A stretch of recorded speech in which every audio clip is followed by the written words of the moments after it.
यह कहानी है एक गरीब पिता और उसकी बेटी की। एक बार वह गरीब व्यक्ति अपनी बेटी को उसके स्कूल से लेकर शहर के एक महंगे होटल में पहुंचा। उस व्यक्ति ने फटे पुराने कपड़े पहने हुए थे और उसकी बेटी स्कूल की ड्रेस पहनी हुई थी। जब दोनों होटल के अंदर पहुंचे तो वेटर पूछा, सर आप क्या खाना पसंद करेंगे, आप अपना ऑर्डर बता दीजिए। तब उस व्यक्ति ने कहा कि आप मेरे बेटी के लिए एक प्लेट पाव भाजी लेकर के आ जाइए बस। वेटर ने कहा, सर आप कुछ नहीं लेंगे, आपके लिए भी कुछ लेकर आऊं? तो गरीब व्यक्ति ने कहा, मेरे लिए कुछ नहीं, आज मेरी बेटी के लिए पार्टी है।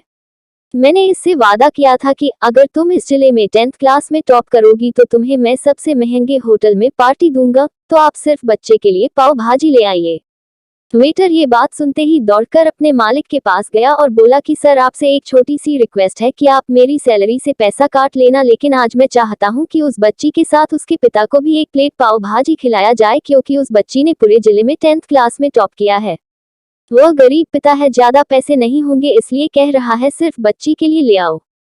होटल के मालिक ने जब ये बात सुनी तो मुस्कुराते हुए बोला, तुम उसके पिता के लिए भी पाव भाजी लेकर जाओ, उसके लिए भी लेकर जाओ, पैसे मत लेना, 4-5 पाव भाजी पैक करवा कर ले जाओ और 2-3 किलो मिठाई भी लेकर जाओ और उनसे कहना ये पार्टी होटल की तरफ से है, आप ये मिठाई ले जाइए और जश्न मनाइए।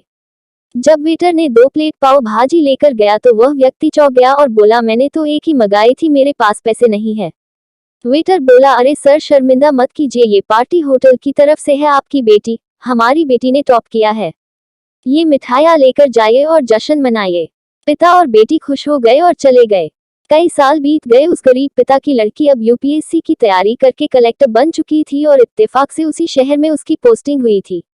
उस लड़की ने उस होटल में सूचना पहुंचा दी कि मैं उस होटल में लंच करने के लिए आ रही हूं। होटल के मालिक ने जब ये सुना तो होटल को पूरी तरह से सजावा दिया। गांव में ये बात पूरी तरह से फैल गई और कस्बे के सभी लोग उन्हें देखने के लिए आने लगे। कलेक्टर अपने पिता के साथ उस होटल में पहुंची। कलेक्टर ने होटल के मालिक से कहा कि शायद आप मुझे पहचाने नहीं, हम वही पिता पुत्री है जो कि हमारे 10th क्लास टॉप करने पर आपने मुझे पार्टी दी थी। हम वही पिता पुत्री है, आज फिर से आए हैं और आज पार्टी हम देंगे आपको, आपके पूरे स्टाफ को और पूरे गांव को, क्योंकि आपने गरीबी का सम्मान किया है।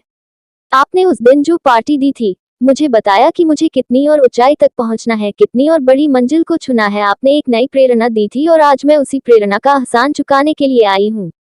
वो मैडम ये सब कहते जा रही थी और आंखों से आंसू बहती जा रही थी। यह कहानी हमें सिखाती है कि कभी भी किसी गरीब का मजाक मत उड़ाना। हो सके तो उसकी मदद करना, और अगर मदद ना कर सको तो उसका मजाक मत उड़ाना, क्योंकि वो सब देख रहा है। बनना है तो उसकी नजर में अच्छा बनिए। जहां भी रहिए कर दिखाइए कुछ ऐसा कि दुनिया करनी चाहे आपके जैसा।